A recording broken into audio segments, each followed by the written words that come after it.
April മാസം ആയി കഴിഞ്ഞ് കഴിഞ്ഞാൽ തന്നെ മനസ്സിലേക്ക് ഓടി വരുന്നത് വിഷു, കണിക്കൊന്ന, കാണിവെക്കൽ ഇതൊക്കെ തന്നെയാണല്ലോ. കാരണം ഈ കണിക്കൊന്നപ്പൂ എല്ലായിടം നോക്കുമ്പോൾ പൂത്ത് നിൽക്കുന്നുണ്ടായിരിക്കും. അപ്പോഴേ വിഷു ഇനി എത്താറായല്ലോ എന്ന് മനസ്സിലെപ്പോഴും തോന്നും. അപ്പൊ ഇന്ന് വിഷു കണി ഒരുക്കാനുള്ള സാധനങ്ങൾ വാങ്ങിക്കാനായിട്ട് പോവാണ് കേട്ടോ. ഇനി ഹരിപ്പാട് വരെ പോകണമായിരുന്നു. അപ്പൊ ഇതെല്ലാം പർച്ചേസ് ചെയ്ത് ഇനി വരാമെന്ന് കരുതി. അങ്ങനെ പിന്നെ മഞ്ചാടിക്കുരു ഒക്കെ ഉള്ളതായിരുന്നു. ഇവിടുന്ന് പിള്ളേരെല്ലാം പെറുക്കി കളഞ്ഞതൊന്നുമില്ല. അപ്പൊ എനിക്ക് കുറച്ച് മഞ്ചാടിക്കുരു വാങ്ങിക്കണമെന്നുണ്ടായിരുന്നു. അത് വാങ്ങിച്ചു. പിന്നെ എനിക്ക് ബർത്ത്ഡേ ഡ്രസ്സ് എടുക്കണമായിരുന്നു. അതും പർച്ചേസ് ചെയ്തിട്ട് നേരെ കേക്കിനും കുറച്ച് സാധനങ്ങൾ വാങ്ങിക്കണം.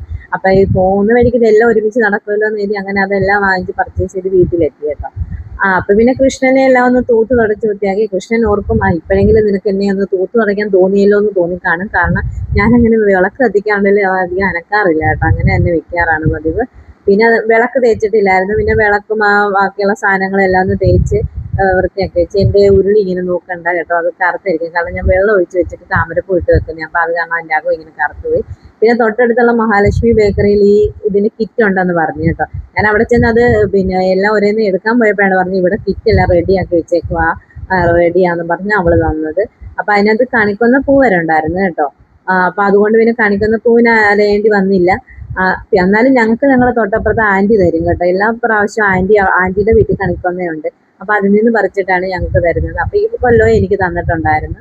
പിന്നെ ഞാനും മോനും കൂടെ കണി വെക്കാനുള്ള എല്ലാം ഒന്ന് ഒരുക്കാനുള്ള തത്രപ്പാടാണ് കേട്ടോ. പണ്ട് ഇതൊക്കെ കണ്ടപ്പോഴത്തേക്ക് പണ്ട് ഞാനും ഞങ്ങളുടെ വീട്ടിലാണെങ്കിലും അച്ഛനും അമ്മയും ഞങ്ങൾ എല്ലാവരും കൂടെ കണി ഒരുക്കുന്നതൊക്കെ എനിക്ക് ഓർമ്മ വന്നു കേട്ടോ. പിന്നെ ഞാനും മോനും കൂടെ അതെല്ലാം ഒന്ന് ഒരുക്കി കണിക്കൊന്ന പൂവും വെച്ചു. പിന്നെ നമ്മുടെ വീട്ടിലുള്ള സാധനങ്ങൾ വെക്കണമെന്നാണല്ലോ, പറമ്പിൽ ഉള്ള സാധനങ്ങളൊക്കെ വെക്കണമെന്നാണല്ലോ. ഒരു വർഷത്തിന്റെ ഫലം എന്നാണല്ലോ പറയുന്നത്. ഇത് വെക്കുന്നതിലൂടെ ഒരു വർഷം നമുക്ക് എല്ലാ നേട്ടവും ഉണ്ടാവുമെന്നാണ് പറയുന്നത്.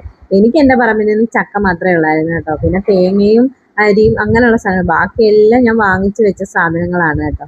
അങ്ങനെ പിന്നെ ഞാനും മോനും കൂടെ അതെല്ലാം ഒന്ന് സെറ്റാക്കി കഴിഞ്ഞപ്പോഴാണ് ഓരോരോ സാധനങ്ങൾ വെച്ചില്ല എന്നുള്ള ഓർമ്മ വരുന്നത്.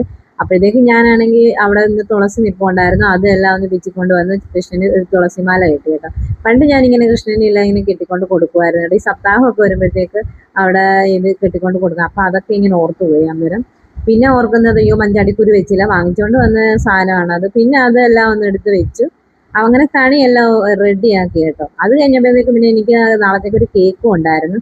എന്നാൽ പിന്നെ അതും എല്ലാം സെറ്റ് ചെയ്ത് വെച്ചിട്ട് കിടക്കാന്ന് കരുതി പിന്നെ അതും എല്ലാം ഒന്ന് സെറ്റാക്കി റെഡിയാക്കി വെച്ചു. അപ്പൊ ഇന്ന് അത്രയേ ഉള്ളൂ. ബൈ.